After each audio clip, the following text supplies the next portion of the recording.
बिस्मिल्लाहिर्रहमानिर्रहीम। स्टूडेंट्स, कैसे हैं आप लोग? ठीक हैं? स्टूडेंट्स, आज हमारा टॉपिक है, प्रैक्टिस करनी है। आज हमने कुछ स्टेटमेंट्स की, प्रेपोजिशंस की, एंड देन लॉजिक की और ट्रुथ वैल्यू की। Got it?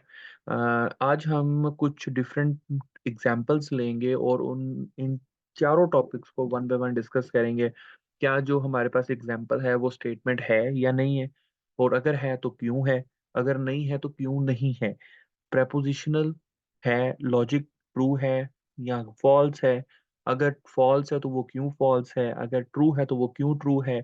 इसी तरह अगर ट्रूथ वैल्यू इसकी क्या है, और अगर ट्रूथ वैल्यू ट्रू है तो वो क्यों है, और अगर फॉल्स है तो वो फॉल्स क्यों है। सो गाइज, आज हम इन सब चीज़ों को डिस्कस करने जा रहे हैं। इससे पहले ट्यूटोरियल में हमने लॉजिक्स को डिस्कस किया, नेगेशंस को डिस्कस किया, स्टेटमेंट्स को, सेंटेंसेस को डिस्कस किया। उसके अलावा हमने नोटेशंस को डिस्कस किया। तो गाइस, ये सारे टॉपिक्स की एक प्रैक्टिस एग्जांपल्स हैं हमारे पास। उनको हम वन बाय वन डिटेल में डिस्कस करते हैं। तो फर्स्ट ऑफ ऑल हम चलते हैं फर्स्ट एग्जांपल पे। फर्स्ट एग्जांपल है व्हाट टाइम इट इज। तो व्हाट टाइम इट इज ये सेंटेंस तो है, लेकिन अगर आप अपने कंसेप्ट्स को रिवाइज करें तो ये स्टेटमेंट है। ठीक है, लेकिन ये कौन सी स्टेटमेंट है? मतलब कि सेंटेंस है, लेकिन ये कौन सा सेंटेंस है? ये सिंपल स्टेटमेंट नहीं है, ये इम्पेरेटिव भी नहीं है, ये इंटेरोगेटिव है। गुड, ये इंटेरोगेटिव स्टेटमेंट, इंटेरोगेटिव सेंटेंस है। तो यहाँ पे अगर हम देखें तो ये स्टेटमेंट नहीं है।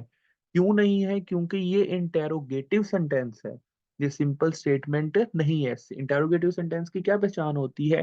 कि जिसके आखिर पे क्वेश्चन मार्क आए, या सवालिया लॉजिक हो, या सवालिया स्टेटमेंट हो, तो हम सेंटेंस हो, तो हम ये कहते हैं कि ये इंटेरोगेटिव सेंटेंस है, not a simple statement.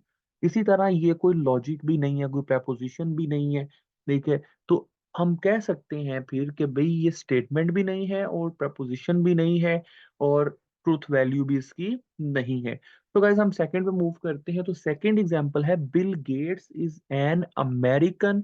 Bill Gates एक अमेरिकन है, और ही इज द रिच, और वो एक रिच है। ओके, रिच कहते हैं अमीर को। ठीक है, वो अमीर है। अब अगर स्टेटमेंट देखें तो सिंपल स्टेटमेंट है ये। तो इट्स मीन के स्टेटमेंट यस। ओके, ना इसमें डेरोगेटिव का कंसेप्ट है, ना इंपेरेटिव का कंसेप्ट है। इंपेरेटिव होता है जिसमें हम कमांड की बात कर रहे होते हैं, ऑर्डर की बात कर रहे होते हैं। इसी तरह प्रेपोजिशन बिल्कुल है। अगर बिल गेट्स अमेरिकन है तो वो रिच है। ठीक है, तो इट्स मीन कि हम कह सकते हैं ये लॉजिक भी ट्रू है। तो लॉजिक ट्रू है तो ये प्रेपोजिशन भी है। ओके, इसकी ट्रूथ वैल्यू भी ट्रू होगी। क्यों? क्योंकि बिल गेट्स अगर अमेरिकन है तो वो अमीर भी है, तो ये ट्रू होगी। और अगर for example Bill Gates is an American हुआ है तो है, लेकिन ही इज पुअर होता तो मैं इट्स मीन कि वो लॉजिक, ट्रुथ वैल्यू, प्रपोजिशन भी फॉल्स होता, और ट्रुथ वैल्यू भी उसकी फॉल्स होती। तो गाइस, इस तरह हम इनको one by one experiment, again and again understanding के अकॉर्डिंग अपनी कंडीशंस को सेट करते हुए स्टेटमेंट को भी हमने डिफाइन किया, प्रपोजिशन को भी डिफाइन किया, एंड ट्रुथ वैल्यू को भी डिफाइन किया। आगे चलते हैं एग्जाम्पल नंबर 3 पे। If y is equal to 1, then y is greater than 5। Okay, y की वैल्यू क्या है? अक्सर आप प्रोग्रामिंग में ये स्टेटमेंट्स देखते रहते हैं कि y की वैल्यू ये है, और अगर y ग्रेटर देन दिस तो ये हो जाएगा, अगर लेस देन दिस तो ये हो जाएगा।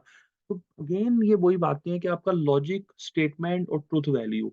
ओके, तो if y is equal to 1, then y greater than 5। तो condition true, y1 greater than 5। तो कंडीशन ट्रू और फॉल्स? कंडीशन फॉल्स है। स्टेटमेंट यस, ये है, बिल्कुल स्टेटमेंट है। ओके, प्रेपोजिशन बिल्कुल है ये, लॉजिक है, लेकिन ट्रूथ वैल्यू इसकी फॉल्स होगी। Got it? तो ट्रूथ वैल्यू जो है वो हमारे पास क्या आ जाएगी? False.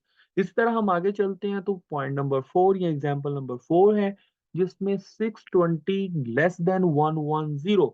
Okay, 620 less than 110, truth value तो फॉल्स होगी इसकी, प्रपोजिशन ठीक है, लॉजिक, सॉरी, लॉजिक भी फॉल्स है लेकिन प्रपोजिशन ठीक है। स्टेटमेंट हमारे पास ये बिल्कुल ठीक है, यस ये स्टेटमेंट है। तो इस तरह गाइस हमने 4 एग्जांपल्स को वन बाय वन डिस्कस किया कि ये स्टेटमेंट हैं, प्रपोजिशंस हैं, ट्रूथ वैल्यूज हैं, और ये ट्रूथ वैल्यूज क्या क्या इनकी आएंगी और किस तरह आएंगी। होप सो गाइस आपने काफ़ी सारी कंसेप्ट्स इस टॉपिक से क्लियर किए होंगे। अपना ख़्याल रखिएगा, मिलेंगे इंशाल्लाह नेक्स्ट ट्यूटोरियल में।